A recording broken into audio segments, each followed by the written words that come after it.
Assalomu alaykum qarindoshlar, yaxshimisizlar? Uch vaqtdan xayrlik bo'lsin. Bugun 5-oyning 26-kuni 2020. Degan soat 9:20 bo'libdi. Ishga chiqdik. Chunki korona deb 2 oylik demagan to'q, ishlaymagan to'q. Va ish boshlaganimga bir 4-5 kun bo'lib qoldi. 2 oylik yotdik. Shu keyingi manda silyo tatdik, bunda majbur bu silyo tatish. Ama taksiler çok münasiliyor tartış gerek. Yani aldı arkasını ayrı ötüş gerek dedi. Şu an şunda kılıp işlevatımız. Bundan sonra ben Uber'e geldiğim için xeridardım kullanmayma ola şu bankası arkalık online төлüydü bunu. Şu an 5-6 gün bulup kaldım. Bayramның roziyetden aldık başlayan. Bir gün roziyetden 3. günü daha hem görse. Bizge hitme hit bulmadı. İşler verdik. Avrupa'nın hayat bulmuşunda şu. Hit bayram bulmaydı degендek. Türkiye'dekiler herhalde yani hit bayram buladı. Buludu demekçi. Bijilerini ma koronada uyadımı bölge solap koydu Türkiye'dekiler.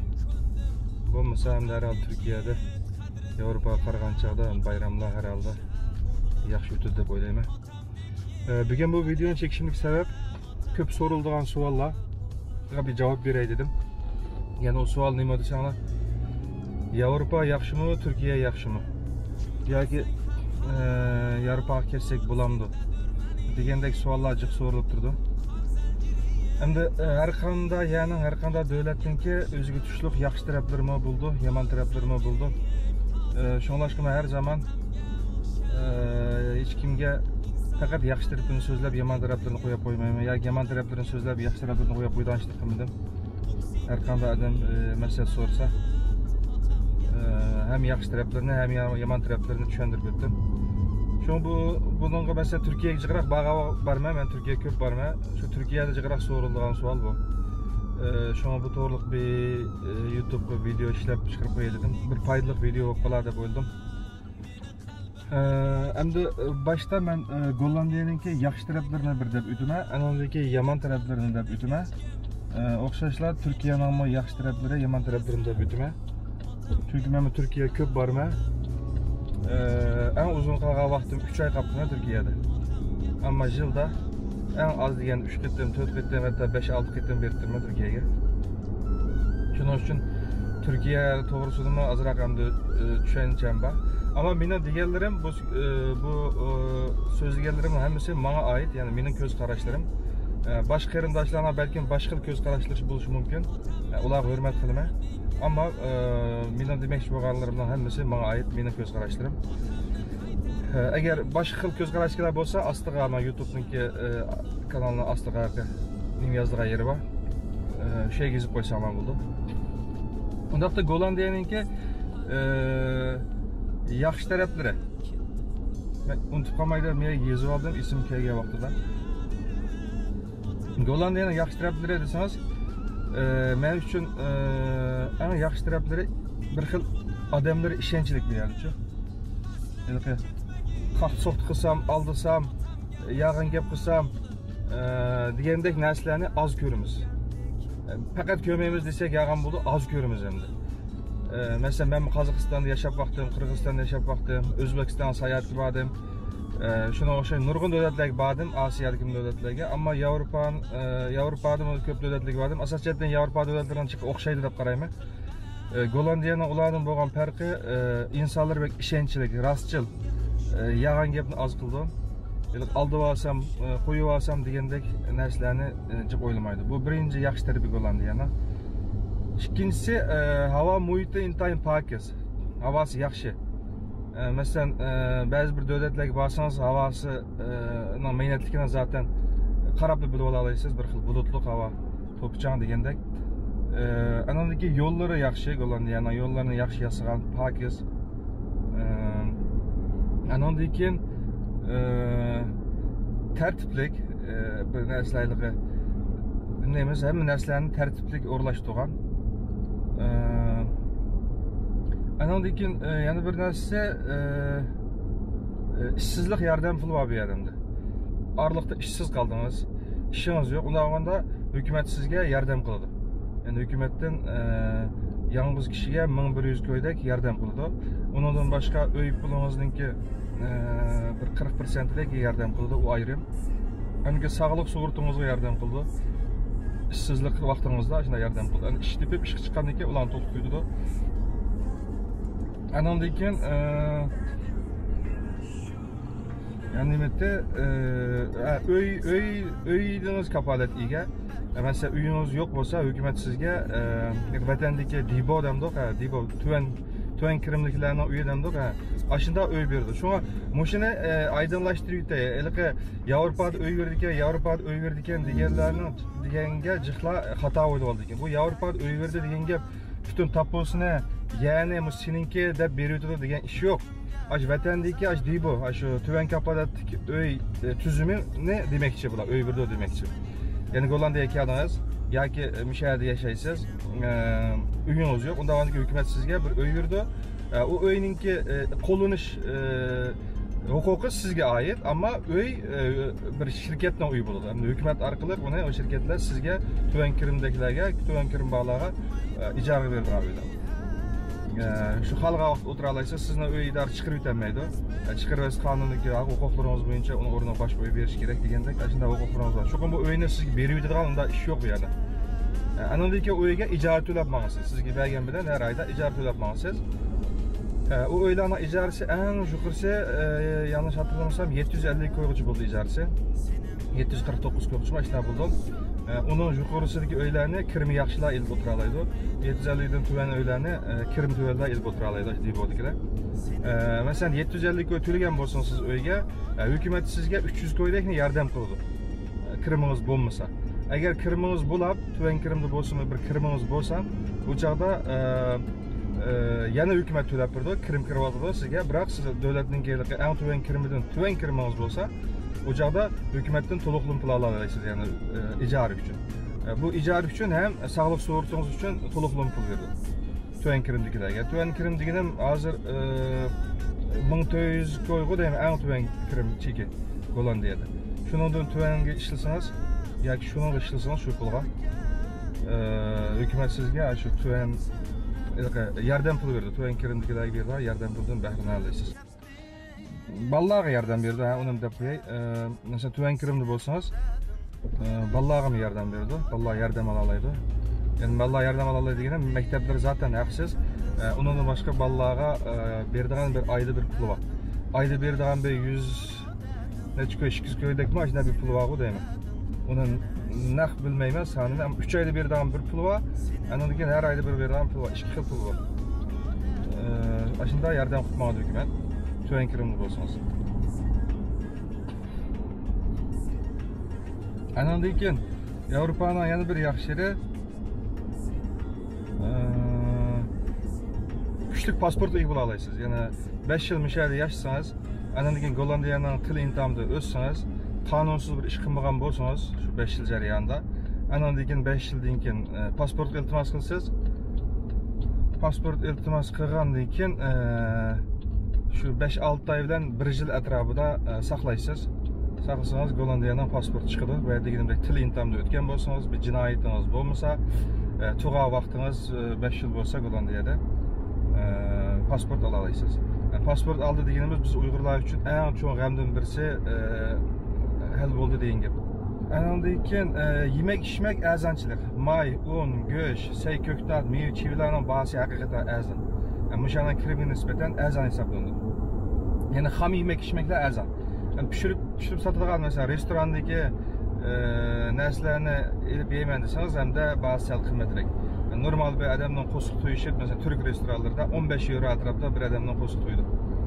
Bir tomoq bilan bir ichecek bo'lsa shu 10 euro bilan 15 euro atrofida bo'ldi. Andan keyin yana bir narsa, bay kambag'allik farqini ko'gini bo'lmaydi asosiyatda. Nemisini ko'rolmaysiz. Baychi yurayotganda kambag'aldan kambag'al yurganini ko'rolmaysiz. Hamda Turkiyada yoki Qozog'istonda yoki bizning vatanda baychi uning turishidan, menishidan ko'ra olasiz. Uning o'tiraga uydan haydayotgan narsani ko'ra olasiz. Biroq Gollandiyada undalarmi bor. Biroq umum jihatdan aytib o'tganda bay bilan kambag'alning ancha farqini ko'rolmaymiz. belki çoğun nimalarni ko'rmaymiz, masalan jiq mashinalarni, lyuks mashinalarni, Ferrari'larni, manda Lamborghini'larni haydab olgan manda boylar ancha bek o'tirib chiqmaydi, o'zini unda ko'rsatishni xohlamaydi bular. Hammasi normal hayotda yashashni yaxshi ko'radi, o'zini manda haqiqatan men boy deb ko'rsatishni yaxshi ko'rmaydi. Bu yerda cho'qim değişik bir noktada qaradim. Andan keyin yana bir narsa, ballar uchun hamda bexatar davlat. Ya'ni uyingizning atrofida har bir yerda cho'qim ballar o'ynagan park var. Ballarınız ko'chaga chiqsa-mu bexatar o'ynay oladi. Chunki qatnash quroli, yo'l shuningga moslashtirib yasalganda hamma yerda. Unda olgandan keyin ballaringizdan ansirishingizmi, masalan Turkiyadagi o'xshash yoki boshqa davlatlarga o'xshash bakmi nimasi yo'q. Bu yerda hamda Gollandiyaning nachar taraflari. Nachar taraflari havosi intayin nachar. Bugun yana havo sal yaxshi bo'lib qopti. Normalda shu yomg'ir yig'ib bulutliq shunday bo'ldi, havosi nachar bo'ldi. Andan keyin davlat to'laygan bijimiz bek ig'ir. Davlat sizga ish imkoni yaratib turdi. Ishlaymansiz, ish bor, biroq hukumat to'laydigan boj ig'ir bo'ldi. Masalan, men o'zim bir kishilik shirkatdaydi, o'z oldimga ishlayman, ya'ni boshqalarga emas, o'z oldimga shirkat ichib, uy bir ishlayapman. Meningki yillik kirimim masalan her yilda topgan pulim masalan 68.507 euroda ishib ketsa, ya'ni bir yilda topgan pulim 68.507 euroda ishib ketib qolsa, ya'ni 2020 yildagi boj tuzmikan 49.50% boj to'laykanman. Ya'ni demak, topgan pulim 68.507 da ishib ketib qolsa bir yilda topgan pulim, ya'ni pulimninki 49.50, yani yerimini men de hükümetke baj qilib, yani kirim beji qilib to'lashim kerak. Bu biraz ig'ir keldi odamga, chunki bir yil siz ishlaysiz, andan keyin qo'yib pulingizdan yerimini hükümet topshirasiz. Bundan foydalanadigan yerlarimiz bor. Masalan, u sizningki 68.507 so'm topdi degan bilan, uning ichida sizning shirkatingizga ishlatgan chiqimlarni chiqarib yetib, mesela mashina olasiz yoki shirkatingizga kompyuter olasiz, nima qilasiz, 1 million olsangiz, shu pulni chiqarib yetib, qolib qolgan pulingizni hisob qiladi. Shu qolib qolgan pulingiz sizning bir yil topgan kirimingiz hisob qiladi. Shu kirim 68.507 da ishib ketib qolsa, andan keyin 49.50% kirim beji to'laysiz. Andan keyin odamlari bek ochiq emas. Odamlar o'zi samimiy, rostchil, biroq bek ochiq emas. Bir qo'lim qo'shnilari bilan elim verimleri yok. Nimde elim verimlerimde salamlashib qo'ydi, shu halov deb qo'ydi, bo'ldi. Bunda uy kirdim, qandaroq yaxshi turdim, nima ish qilyapsiz degandek, men turklarga o'xshash yoki bizning uyg'urlarnikiga unda kulturimiz o'xshamaydi. Halov deb qo'ydi, bo'ldi. U o'zining ishidan, siz o'zingizning ishidan. Bu bizdagi uyg'ur kültürüden yaşayan insanlar için biraz ig'ir keladigan turmush demasam. Eng muhim yana bir nokta dinimiz jihatdagi nokta. Dinimiz jihatdagi nokta deganimiz, endi bu bir Hristiyanlarning davlati. Hristiyanlar degani bilan ko'pinchisi dinsizlar, işte ishonmaydiganlarning davlati. Bu davlat yashash uchun ham siz musulmon bo'lishimiz bilan dinimiz bilan yashaymiz desak biraz qiynalamiz. Qiynalishimizga sabab bir qancha nokta, hamda bu yerda azon ovozi aniq olmaydi. Atrofingizga muhit sharoit sizningki e'tiqodingizning so'sishib ketishiga sababchi bo'ladi. Ballaringizda endi hamma yerda yo'qligi, Qur'on dars o'qitmay yoki dinni tarbiyalayman desangiz, cho'ng shaharlarda arablarning, turklarning jamiyalari bor, din o'qitadigan. Mening balam o'qinyapti turklardan. Biroq bunda chet yerdagi kichik shaharlarda o jihatda imkoniyatingiz yo'q. Balaringizni tarbiyalayolmaysiz. Mush sabablar bo'lganlik uchun dinimizningki ojizlab ketishiga bir xil nimasi bor endi. Sabab bo'ladi demakchi. Yashab ketib boramiz, biroq ichimizda bir xil achchiq bormish, davlat mushunda yashab ketamizmi, mushunda o'lab ketamizmi deb har zamon o'ylab turamiz.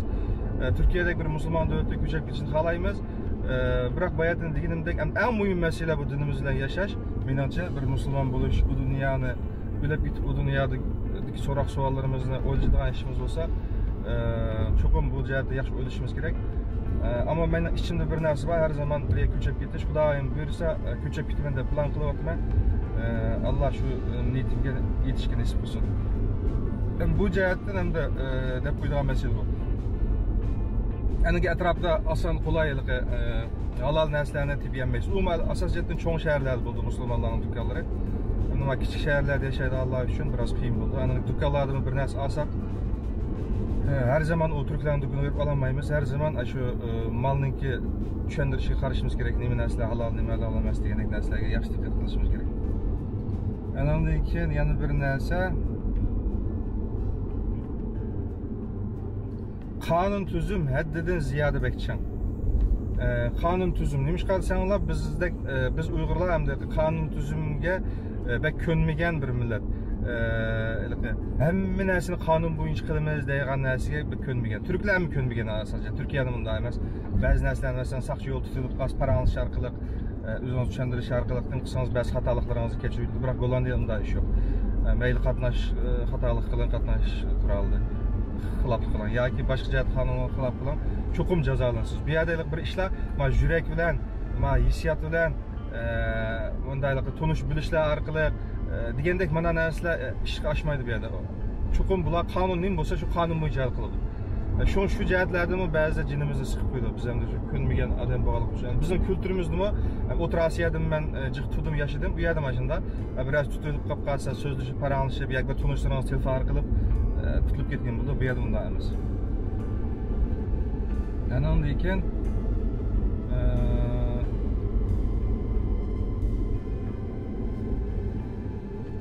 anandaki adamları her işini tertip boyunca kıldı. Mesela bir yere girdiniz, birisi bilen sözleşmedi ya birisi yardım kılıyordu. Şu aralıksızın soruyan fakat bir de sualınız var. Bir narsa satamsızlar ya satmamsızlar demekçi. Şu aralıkta saklap tutmayı bir yerde mesela aldığınız 4 eden var 5 eden var saklap tutan. Siz o 4-5 edemde 10 metre saklayısınız olarak yardım kılıyordu. Anandaki siz gelip bir narsını bağ mı yok mu deysiniz onu verdiğin cevabı ya bağ ya yok deydi. Şundan alırsınız ya çıkırsınız.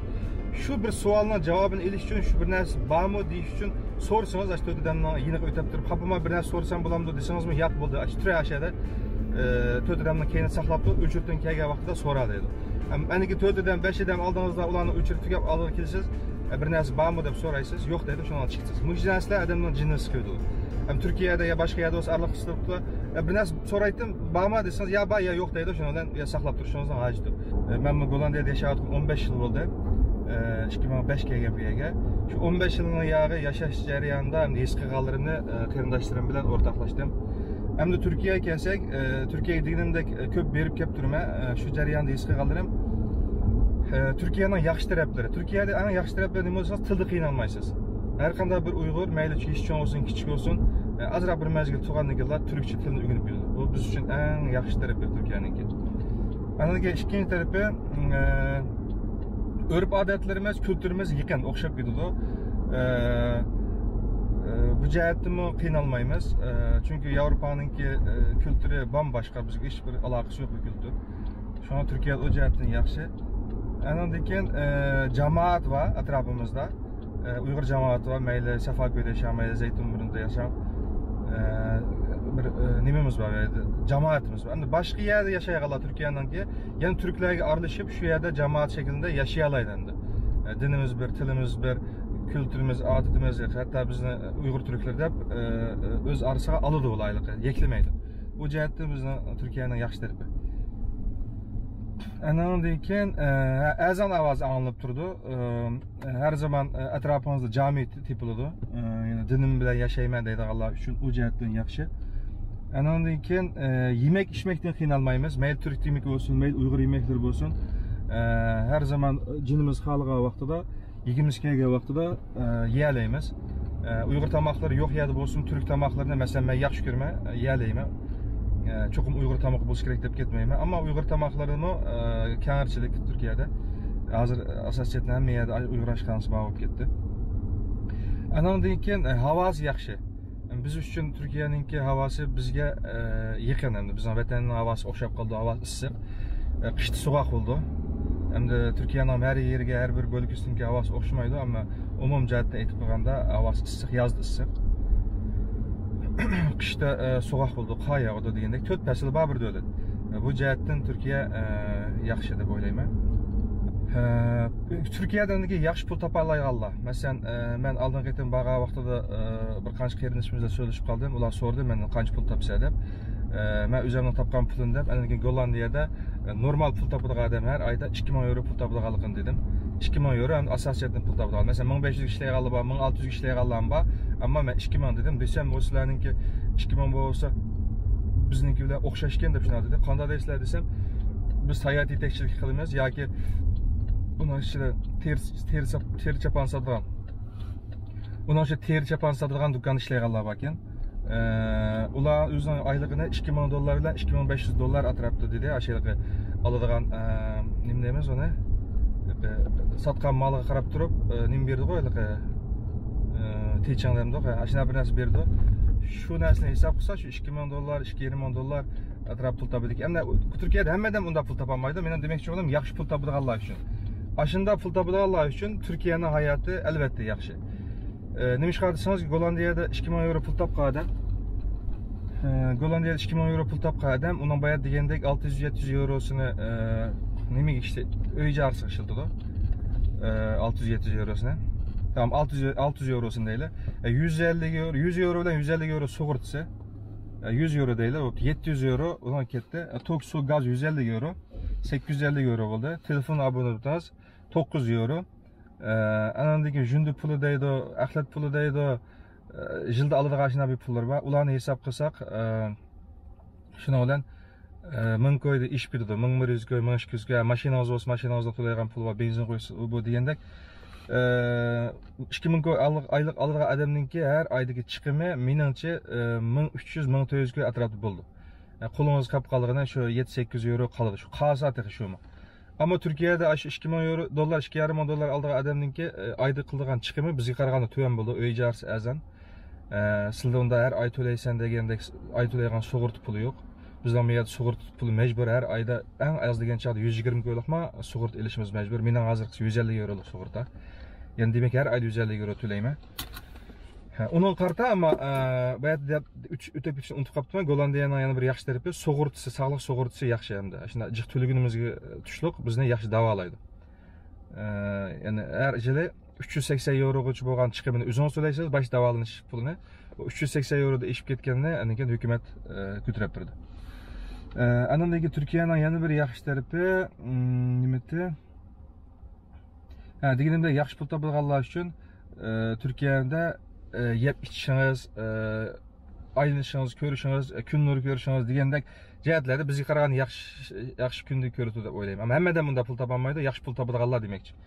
Biz bu yerda 2,5 euro pul tepishimiz uchun shu atdigan soat 8 da chiqdimiz, kech soat 5-6 gacha ishlaymiz. Haftada asosiyatda Uyg'urlar 6 kun ishlaydi.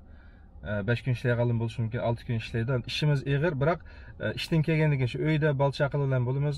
Bek hayotninki bek ta'minini ko'rib ketmaymiz. Ta'min deganim sotsial bir hayotimiz yo'q. Ishdan kelgancha chiqaychi, bir yerda o'tiraychi, og'aylarim bilan bir choy ichay, mo'ndi shay, paranli shay degandek bunda hayot yo'q bu yerda. Hammadan shu ishdan keldi, uyga kirib uxlaydi, ertasiga ishga berish kerak degandek shunday narsalar bor. Shunday hayot davomlashadi bu yerda. Andan keyin Turkiyaning yomon taraflari endi hozir u ishlar hal bo'lib qoldi deb o'ylayman. Iqomat masalasi, kimlik masalasi, pasport masalasi. Endi hozir ko'p Uyg'urlarningki uzun dönem iqomati bor. U jihatdan herhalde Turkiyada bu ham bir qism bo'lsa hal bo'ldi deb o'ylayman. Biroq pasport ishi tek hal bo'lmadi. Mening biladiganimda nurg'un kishilar shu narsada qiyinchilik tortadi Turkiyada. Pasport yo'q, qiyinchilik tortadi Turkiyada. Endi yana bir yeri ko'p qarindoshlarimiz ishi bo'lsa-mu, yana nurg'un qarindoshlarimiz ishsizlik. Bunga da'dim tortadi. Yoki tuvan kirimlik ishlar. Nima bilay 1500 liralik, 2000 liralik ishlar, u ish ishlagan bilan uyingizni ijarasini to'lamsiz, yeb ichamsiz, bolalaringizni qaramsiz, u jihatdan qiynalib Uyg'urlar jiq Turkiyada. Odam. Andan keyin vatanga qaytirish ehtimoli bormi degan bir savollar paydo bo'lib qolyapti.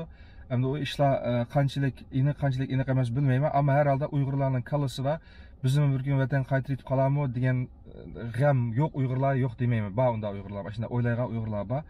Uni bir qism Uyg'urlar bir xil besim keltirdi deb o'ylayman. Andan keyin bolalar uchun o'qish sistemasi yaxshi emas deb anladim. Yani vatan nima Turkiyaning normal o'qish sistemasi. Buni faqat Uyg'urlardan emas, turklardan anladim. Endi o turklardan anladim deganim, men Turkiyadagi turklardan aldım. Çünkü Gollandiya bilan Turkiyani silishtirib ular hatta ba'zi turklar Turkiyaga qaytib ketib, bir yildan keyin yana Gollandiyaga yenib kelgan turklar bo'ldi. Bolalari günenmey bilgan, shundan yana qaytib keldi. Ashlarning deyishimi, Turkiyaningki o'qitish sistemasi yaxshi emas deydi. O'zal o'qullarga pulingiz bo'lib, o'zal o'qullarga bersangiz, balki o'zal o'qullarning o'qitish sistemasi yaxshi bo'lishi mumkin. Men demoqchi bo'laman, normal maktablarningki. Andan keyin Türkiye ticaret qilish, ya'ni pullar uchun ticaret qilish bir xil xatarlik. Yani xatarlik deganim birinchisi Turkiyada bir odamga ishinib bir tijorat qilish intayin qiyin masala ekan. Hamma odamga ishinib bo'lmaydi ekan. Yana birisi davlatga ishonch yo'q bo'lib qoladi hozir. Ham davlat ishonchi yo'q deganim davlatning tilligini emas. Davlatningki ko'ratimiz hamimiz lira bir chiqib bir o'sab bir tushib mujna bo'lib tijorat qilayotganlarning ko'pinchisiga ziyon olib keladi. Bu jihatdan Turkiyaning nimasiga davlat sistemasiniki pul ishiga biroz ishonch qilgan olmaydi. Andan keyin saxtpazlik, aldamchilik Turkiyada haqiqatan ko'p. Yani Türkiye'de yaşaş için ben daim deyirdim, Türkiye'de yaşaş için sizmi aşılağa o'xshash, aşında uyanıq demdik, aşında akıllık, aşında böğrüdek buluşanız gereken uyada yaşaş için. Yani saf mındaylık, ne deyimiz Uygurca, mındaylık nadan, ya ki mındaylık ah köngül, mındaylık yaşayman deyseniz, her zaman her yerde koyulap ketiş, aldırıp ketiş ihtimallıkınız jukurken. Bu narsa Gollandiyada yo'q hamda. Gollandiyada asosiyati bayat deb o'tganimdek hamma odamlar ishonchlik. Yani Turkiyadami atrofingizda yaxshi odamlar bor, hamma odam unda eski demoqchi emas. Ammo umum jihatda aytgan chog'da bularni Istanbulda yashash uchun nihoyat aqlli, nihoyat uyanık bo'lmasangiz aldinib ketish, qo'ylab ketish ehtimolligingiz bor. Bu vaqa cho'ng jihatdami shundoq, kichik jihatdami shundoq. Kichik jihat shundoq deganim, bir do'konga kirib kichikgina bir narsa olsangiz yoki bir oshxonaga kirib tomoq yesangiz, har turli sizga her yerda bir aldinib ketish ehtimolligingiz bor. Ya'ni har yerda bir xil qilishlayotgan. Sizni qanday qilsam jiq pul olaman shundan. Qanday qilsam qimmat narsa sota olaman, qanday qilsam jiq narsa sota olaman degandek mushunday haplashayotgan sizlarda. Endi bu jon beqish qiyin bo'lganligi uchun shunday bo'lamni bilmayman. Gollandiyada unday emas. Do'kon kirsangizmi rahat o'zingiz olamsiz, olmamsiz. Oshxonaga kiramsiz, yemsiz, yemamsiz. Hech kim sizni unda bir aqlishib deb jiqroq satsam, jiqroq qilsam degandek unday narsalar bo'lmaydi. Andan keyin bolalar sirtda xotirjam o'ynayolmaydi Turkiyada. O deganim hamda Türkiye'nin qatnash qoidasi ham yo'llari uning toz musoyit emas. Yo'llar bek ta, men demoqchi bo'laman İstanbul asosiyatdan. İstanbulning yo'llari ta, bolalaringizni xotirjam sir chiqib o'ynatay desangiz, qatnash quroliga mashinalar ancha rioya qilib ketmaydi. Kichikgina ta yo'lning ichidan qattiq gaz besib menayotgan, ta'til yo'llarga kirib haydayotgan, piyodalar yo'l bermayotgan degandek jihatlarda ham Turkiya odamni azroq zeriktirib qo'ydi. Mayoq kunab qolsangiz Turkiyaga zerikib qolsangiz. Turkiyaning davolash sistemasi, sug'urta ishi. Belki köp qarindoshlarımızın sug'urta bo'lishi mumkin, biroq mening anglashimcha sug'urtang bo'lsa-mu davolamaydi yoki sug'urtang bo'lsa-mu Turkiyada o'zingga pul chiqarishing kerak degandek masalani anglaymiz. Shuningdek Turkiyada salomatligingiz yaxshi bo'lmasa, og'rib qolsangiz sizning beshingizdagi eng cho'ng g'am deb o'ylayman. Chunki Turkiyada salomatlik davolash nihoyat qimmat. Unda bo'lgandan keyin Uyg'urlarningki beshidiki, Uyg'urlarning emas, har qanday bir chet ellikning Turkiyada yashash uchun beshidik eng cho'ng g'amdan birisi deb o'ylayman. Anamdaki yana bir mesele arası. Yüzünüzde yapılgan bolsanız, mesela Türkiye'de nurg'un Uyg'ur qarindoshlarimiz var, ayollar yüzünü yıpıp yuradigan. Türkiye'de hech qanday sıkıntı yok, u yerda erkin yuralaysiz, ama Avrupa'da o qanunsuz. Aldığınız yıldan başlap qanunsuz qilyapti. Yevropaning boshqa bir qancha davlatlarida qanunsuz, menimcha hamma davlatlardan da emas. Yevropa davlatlarining ba'zida yuzni yipib yurish qanunsuz, ya'ni ko'chalarga chiqolmaysiz, avtobuslarga, doktorxonalarga, maktablarga, davlat organlariga kirolmaysiz. O jihatdan uni deb qo'yay dedim. Yana birisi millatchilik masalasi. Endi millatchilik masalasimi biz uchun eng muhim masalalardan birisi. Yevropada millatchilik yo'qmi? Ya'ni Gollandiyada millatchilik yo'qmi? Bor bu yerda. Bu yerda bo'lgan bilan ochiq oshkora yuzingizga millatchilik qilolmaydi. O jihatdan yaxshi hamda. Mesela Türkiye'de yo'qmi millatchilik? U yerda bor albatta. Yo'q deyamaymiz. Mesela mening beshimga necha qitim keldi. Gollandiyaninki biz Uyg'urlar uchun eng ziyonli tarafi havosi. Havası intayin nem, qarang'ulik, bulutliq bir yer bo'lganligi uchun bu bizningki ham salomatligimizga ham ruhimizga qattiq cho'ng ta'sir qiladi. Qisqa vaqt ichida his qilolmaysiz, uzun vaqt yashash jarayonida salomatligingizga og'ir darajada ziyon qiladi. Psixikangizga ojizlab ketib qolganligini his qilasiz. Shuning uchun agar ash jihatda sharoit yaxshi bo'lsa, men albatta Turkiyani deb qolaman. Turkiyani tanlayman. Endi yana boshqa jihatdan pasport kimligidan qiynaladigan qarindoshlar bo'lib qolsa, u chog'da Yevropaga kelsin bo'ldi. O'sha yerda 5 yil, 6 yil chidab shu pasportni elib olib, andan keyin boshqaga berib yashashsi bo'ldi. Biroq biz ashunda o'ylaydik emas, 5-6 yil jarayonida bir yerda yashash jarayonida shu yerga ancha-muncha kunab qoldi ekansiz. Ya'ni kunab qolsiz deganim yaxshi taraflariga kunab qolsiz, yaman taraflarga ko'nolmaysiz albatta. Shuni 5-6 yildan keyin boshqa yoqqa ketmayman desangizmi, bu yaniki yaxshi taraflari sizni ketmaslik uchun ba'zida sabab bo'lib qoladi. O jihatlardan nima desangiz, pokizchilik, ratlik, tinish, aldamchi, haq so'qdi degandek narsalar yo'q. Har zaman kallangizni yo'ritmaysiz bu masalalar. Normal bir xizmatingiz bo'lsa, berib kelib ishlasangiz, oyligingiz yaxshi. Yaxshi deganim hamda uyingizni beqib, oilangizni beqib, yilda bir oyga berib sayohat qilgandek pul topa olasiz. Bu jihatdan ham Yevropani yaxshi deb o'ylayman. Anadagi salomatlik sug'urtasi jihatdami, uni deb qo'yish kerak. Salomatlik sug'urtasi jihatdami Gollandiya jiq yaxshi. Og'rib qolsam qanday qilaman, nima qilaman degan g'am yo'q. Ammo uningga tushliq har oyda to'laydigan pul va uni to'lashingiz kerak. Normal bir ishda ishlasangiz, o pulni to'lab keta olasiz. Meningki hamda bu bayatdan deb o'tganlarim Turkiyaning yaxshi yomon taraflari, Gollandiyaning yaxshi yomon taraflari hammasi mening ko'z qarashim, menga oid bo'lgan narsa. Buni to'g'ri emas deb qarayganlar bo'lib qolsa, sizlarning erkinliginglar, unga hurmat qilaman. Endi har holda men o'zimning ko'z qarashlarni o'tirib qo'ydim. Mendan o'xshamaydigan boshqa ko'z qarashdagi qarindoshlar bo'lib qolsa, albatta sizlarning fikringlarni, sizlarning maslahatinglarni anglashga tayyormiz. Undaqda bugungi video shunchalik bo'lsin. Allohga omonat. Hammalarni Allohga topshirdim. Xayr xo'sh.